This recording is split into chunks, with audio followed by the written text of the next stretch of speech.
अस्सलाम वालेकुम students. Topic जो हम पढ़ने जा रहे हैं उसका टाइटल है राइबो न्यूक्लिक एसिड्स यानी आरएनए।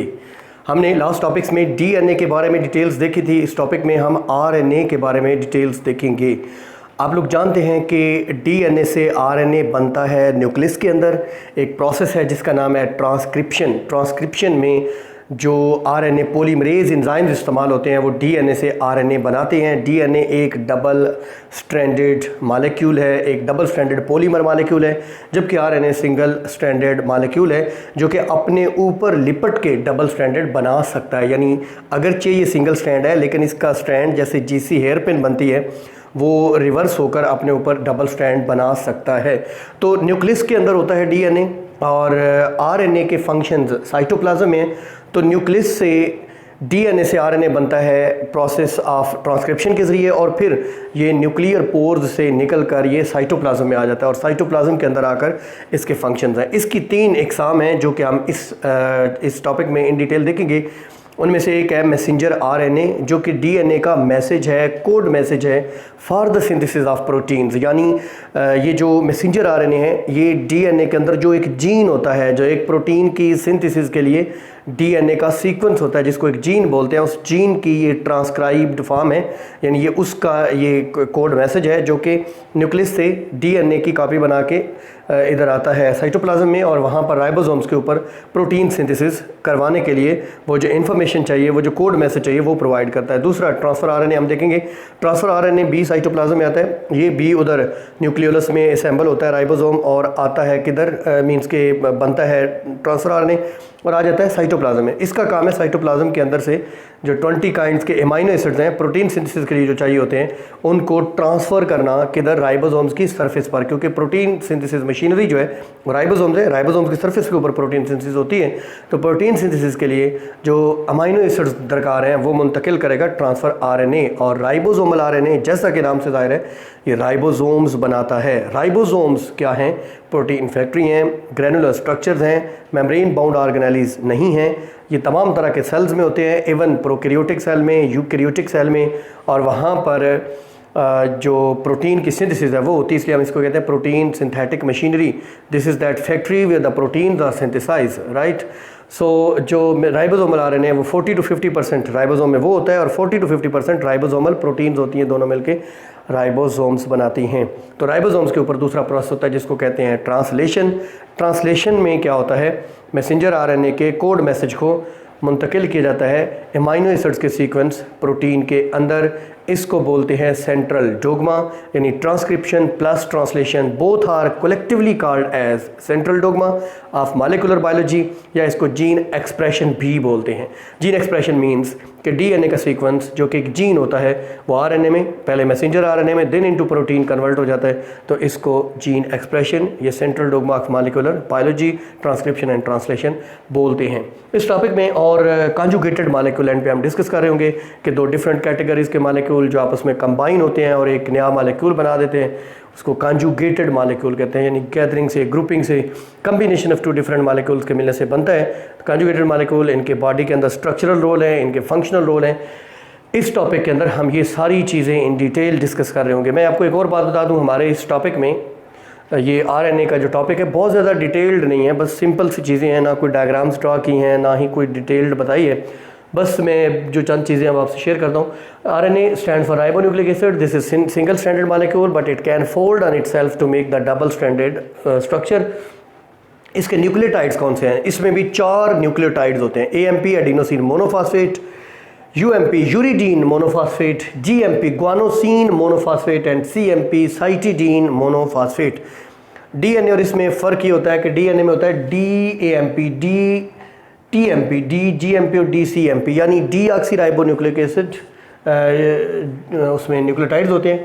इसमें भी 4 न्यूक्लियोटाइड्स हैं। और स्टूडेंट्स वहाँ पे ए और टी के दरमियान डबल हाइड्रोजन बॉन्ड बनता है, जी और सी के दरमियान ट्रिपल हाइड्रोजन बॉन्ड डीएनए में, जबकि आरएनए में एडिनिन और यूरासिल के दरमियान 2 हाइड्रोजन बॉन्ड्स बनते हैं और गुआनिन और साइटोसिन के दरमियान 3 हाइड्रोजन बॉन्ड्स बनते हैं। When required to make the bonds mean जब वो डबल स्ट्रैंड बनाएगा तब ये बन सकते हैं।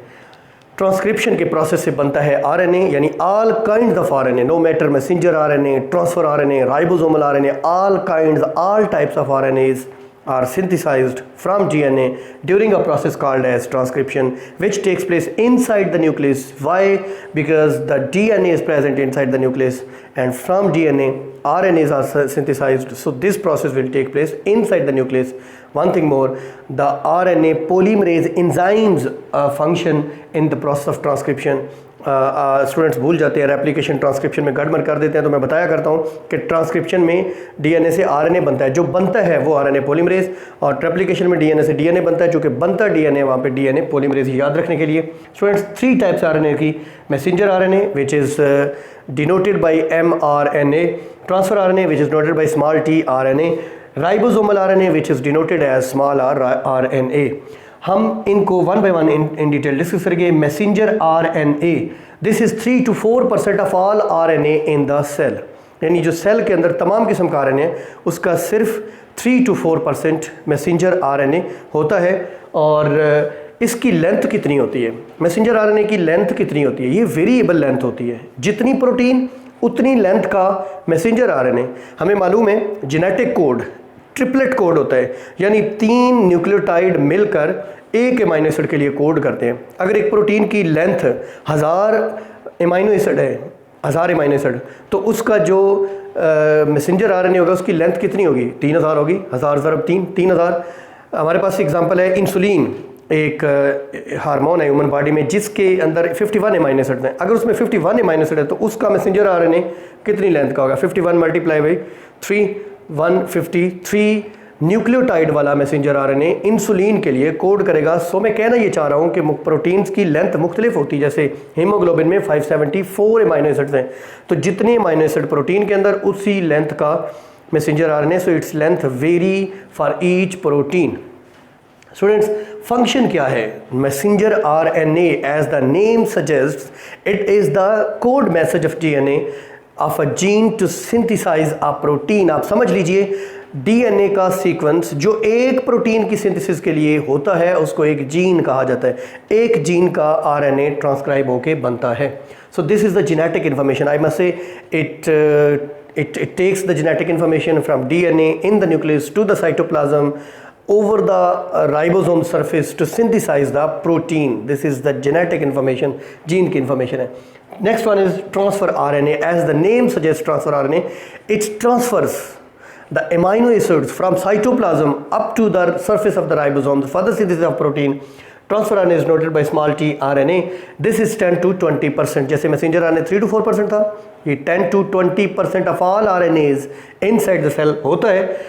ये स्मॉल साइज का होता है, इसमें 75 to 90 न्यूक्लियोटाइड्स होते हैं। 75 to 90 न्यूक्लियोटाइड्स होते हैं। उसकी लेंथ मैंने कहा वेरिएबल है, लेकिन ट्रांसफर आरएनए की लेंथ वेरिएबल नहीं होती। ये 75 to 90 न्यूक्लियोटाइड, यानी ये सबसे स्मॉल आरएनए है ट्रांसफर आरएनए, ऑल आरएनए में से। ठीक है जी। हर सेल में एटलीस्ट 20 डिफरेंट काइंड्स के ट्रांसफर आरएनएस होने चाहिए। For each amino acid one transfer RNA should be there in the cytoplasm of each nucleus. इसका फंक्शन क्या है? As the name suggests, it transfers the amino acids from the cytoplasm. 20 different kinds of amino acids are present inside the nucleus, inside the cytoplasm, which are required for the synthesis of protein. These amino acids are transferred by the transfer RNA from cytoplasm up to the surface of ribosome for the synthesis of protein. Students, what is the ribosomal RNA? Small RNA से इसे denote करते हैं, small RNA से denote करते हैं। ये सबसे ज़्यादा RNA पाया जाता है सेल के अंदर, ये 80% तक होता है। 80% तक जो है वो सबसे ज़्यादा राइबोसोमल RNA, सबसे कम मैसेंजर RNA, सबसे ज़्यादा राइबोसोमल RNA। इसके नाम से सजेस्ट हो रहे हैं कि it synthesizes the ribosomes which are granular structures which are not membrane bound organelles which are found in all kind of cells, no matter eukaryotic cell, prokaryotic cells. These ribosomes are the protein synthesis factory. ये protein synthesis machinery है, ये proteins को synthesize करते हैं।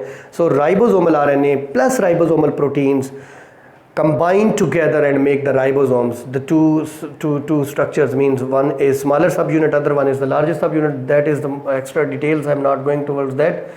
Students, ribosomes के अंदर 40 to 50% ribosomal RNA होता है और 40 to 50% जो है वो 50 to 60% राइबोसोमल प्रोटीन्स होती हैं, तो इससे राइबोसोम्स बनते हैं। इसका फंक्शन क्या है? It is the protein synthesis machinery, this provides the site, the place for the synthesis of protein, ये प्रोटीन सिंथेसिस करवाता है।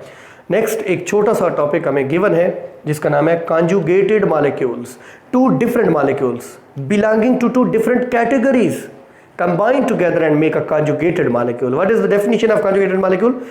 Two different molecules belonging to two different categories combine together, assemble together and make a molecule called as conjugated molecule. For example, glycoprotein. Glycoprotein, the word glyco is for carbohydrates, protein is for protein. So carbohydrates are a different category, proteins are a different category, they both combine together and make glycoproteins. Glycoproteins plasma membrane को भी बनाते हैं, और glycoprotein ये जो cell secretions होती हैं, ये जितनी भी सेल सेक्रीशंस होती हैं, एंजाइम्स हैं, हार्मोन्स हैं, these are mostly glycoproteins. What are glycolipids? The conjugated molecule of carbohydrates and lipids. The word glyco for carbohydrates and lipids for lipids. So glycolipids are conjugated molecules of carbohydrates and lipids. These are again the integral part of the plasma membrane. ये plasma membrane का लाजमी हिस्सा होते हैं. Lipoproteins, the conjugated molecule of lipid and protein, lipoproteins, right? Lipoprotein, most important or the major portion of the cell membranes is lipoprotein. हमें मालूम है कि प्लाज्मा मेम्ब्रेन का फ्लूइड मोज़ेक मॉडल में हमने पढ़ा है, वहाँ पे लिपिड बाइलेयर होती है और उसके अंदर इंट्रिंसिक प्रोटीन्स हैं, एक्सट्रिंसिक प्रोटीन्स हैं. So proteins combine with what? The proteins, the lipids and make the lipoproteins. Nucleoproteins, the nucleic acids and proteins make the conjugated molecule as nucleoproteins. इसकी एक example है न्यूक्लियोहिस्टोन्स. जैसे क्रोमोसोम्स बनते हैं, chromosomes क्या हैं? डीएनए प्लस हिस्टोन प्रोटीन्स हैं. 40% almost DNA होता है, 60% हिस्टोन प्रोटीन होती है, दोनों कंबाइन करते हैं और बन जाते हैं क्रोमोसोम्स. इनको बोलेंगे nucleoproteins. One is nucleic acid which is DNA and other is protein. So both are combining together and the name of the protein is histone protein in the DNA. ये basic proteins हैं जो कि DNA के साथ attach होती हैं, इन पे plus charge होता है, डीएनए पे नेगेटिव चार्ज होता है. Both have great affinity towards each other, so both combine and make the nucleoprotein और the nucleohistones, so the chromosome is formed. एक छोटी सी चीज़ मैं आपको बता दूं, what is the difference between DNA and RNA. अगर मैं लोकेशन की बात करूं तो मैं कहूँगा DNA is present inside the nucleus while RNAs are present inside the cytoplasm. अगर मैं इनमें शुगर की बात करूँ या मैं कंपोजिशन की बात करूँ तो DNA is made up of 4 kinds of deoxyribonucleotides while RNA is made up of 4 different kinds of ribonucleotides. अगर मैं शुगर की बात करूँ तो DNA में डीऑक्सीराइबोस शुगर है जिसके कार्बन नंबर 2 के ऊपर एक ऑक्सीजन डेफिशिएंट होता है, और जो राइबोस शुगर है आरएनए के अंदर उसमें वो प्रेजेंट है कार्बन नंबर 2 पे OH ग्रुप, यानी ऑक्सीजन प्रेजेंट है, so that is ribose sugar. अगर मैं इनमें बात करूँ नाइट्रोजनस बेसिस की तो डीएनए के अंदर एडिनिन, गुआनिन, साइटोसिन और थाइमिन होता है, जबकि आरएनए में एडिनिन, गुआनिन, साइटोसिन और यूरासिल होता है. थाइमिन की जगह पे यूरासिल होता है. इसके अलावा स्टूडेंट्स और कोई चीज़, पॉली न्यूक्लियोटाइड चेन की बात करें तो डीएनए की पॉली न्यूक्लियोटाइड चेन जो है वो डीऑक्सीराइबोन्यूक्लियोटाइड्स की बनी हुई है, आरएनए की राइबोन्यूक्लियोटाइड्स की बनी हुई है. इसके अलावा मैं अगर बता दूं डीएनए डबल हेलिकल स्ट्रक्चर है while RNA single helical structure which fold on itself to make the double strand which can, I must say which can make the double stranded molecule, right. Amount of substance DNA हर cell में fix होता है. मेरी body में जितने भी somatic cells हैं उन सब के अंदर 46 क्रोमोसोम है, सब के अंदर एक जितना डीएनए है, लेकिन हर सेल में अलग अलग अमाउंट का आरएनए होता है. स्टूडेंट्स आरएनए कौन सा बनता है? जो सी प्रोटीन बनानी होती है. अब कोई रेड ब्लड सेल है तो वो सिर्फ हीमोग्लोबिन बनाएगा, तो उसका सिर्फ हीमोग्लोबिन वाला जीन ट्रांसक्राइब होकर आरएनए बनाएगा, बाकी उसके उस सेल में फंक्शनल नहीं होंगे. तो हर सेल में आरएनए की अमाउंट डिफरेंट होती है जबकि डीएनए की अमाउंट फिक्स होती है. जर्म लाइन सेल्स में डीएनए हाफ होता है, वो हैप्लाइड होते हैं क्योंकि वो मियासिस से बनते हैं, रिडक्शन डिवीजन से बनते हैं, जबकि सोमैटिक सेल्स जो हैं, जो बॉडी सेल्स हैं, उन सब में क्रोमोसोम्स डबल होते हैं, 2 सेट्स ऑफ क्रोमोसोम्स होते हैं जिसको डिप्लॉइड नंबर कहा जाता है. ये था हमारा इस चैप्टर नंबर 2 का लास्ट टॉपिक, जिसमें हमने आरएनए को पढ़ा, जिसमें हमने कॉन्जुगेटेड मॉलिक्यूल्स को पढ़ा, जिसमें हमने डीएनए आरएनए का कंपैरिजन भी किया. Thank you very much.